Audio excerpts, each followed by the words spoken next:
આપણે આ મલ્ટીમીટર જોવાના છે કઈ નિશાની એસી વોલ્ટેજ ચેક કરવા માટે ક્યાં રાખવાનું, ડીસી માટે ક્યાં રાખવાનું, એ આજ આપણે આમાં જોવાના છે વિડીયોમાં. તો આ નિશાની આપણી છે આ V એટલે વોલ્ટેજ ને આ પાછળ જે આ નિશાની છે એ ડીસી વોલ્ટેજ, એટલે આ બેટરી કે ગમે એ માપવી હોય આપણે તો આ ડીસી વોલ્ટેજ ઉપર માપી શકીએ. અહીંયા 20 થી લઈને 1000 વોલ્ટ સુધી ડીસી વોલ્ટેજ આપણે માપી શકીએ. આપણે બાઇકની બેટરી હોય તો આ 20 ઉપર રાખી દઈએ. જો 20 થી વધારે હોય તો અહીંયા 200 ઉપર રાખવાનું, નકર 20 ઉપર. આપણા પાસે એક બેટરી છે, 100 વોલ્ટની બેટરી છે. તો આપણે પહેલાં આ લાલ છે એ આમ 10માં રાખવાનું, ને આ કાળો છે એ આ સેલે રાખવાનું. જો આ ઉપરનું ખાલી છે, જો આ માપવાનું થાય તો આ લાલ આવશે ને એ ઉપર આવશે, નકર આ બે વધારે આ જે બીજું માપવા માટે આ લાલ 20માં જ આવશે. આ 100 વોલ્ટની બેટરી છે આપણી. આપણે જોઈએ આમાં જો નેગેટિવમાં નેગેટિવ, પોઝિટિવમાં પોઝિટિવ. આપણે 4.41 બતાવે. આપણી 100 વોલ્ટની બેટરી છે પણ 4.41 બતાવે, એટલે આમાં ચાર્જિંગ એટલું ઓછું છે.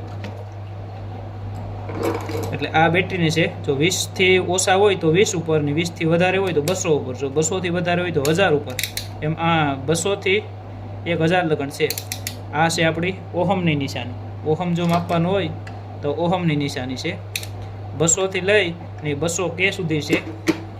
કે રજિસ્ટર ગમે એ માપવું હોય તો પણ આપણા પાસે રજિસ્ટર છે. આપણે માપવું હોય તો આમાં બે રાખી દઈએ તો કંઈ બતાવતું નથી, એટલે 200 થી આપણું વધારે છે તો એક આગળ કરી નાખવાનું. આમાં જોઈએ તો આપણા 389 જેટલું બતાવે આ રજિસ્ટરનું, એટલે આ રજિસ્ટરનું છે. જો 2000 ઉપર ન બતાવે તો 20K કરી નાખવાનું. 20K થી વધારે હોય તો 200K, 200K થી વધારે હોય તો 2000K ઉપર કરી નાખવાનું. હવે આ નિશાની છે એમાં બી રાખી દઈએ. ગમે એ કેબલ હોય એ ચેક કરવા માટે છે, ક્યાંય તૂટેલ કે લીકેજ કે નથી ને એ માટે. આપણે એક આમાં રાખી દેવાનું, આ બ્લેકમાં, ને આમાં એ જ બ્લેકમાં રાખી દેવાનું. એટલે આમાં એક અવાજ આવે બીપનો, એ આને બીપ જ કહેવામાં આવે. ક્યાંય તૂટેલ હોય તો એ અવાજ ન આવે, આવે.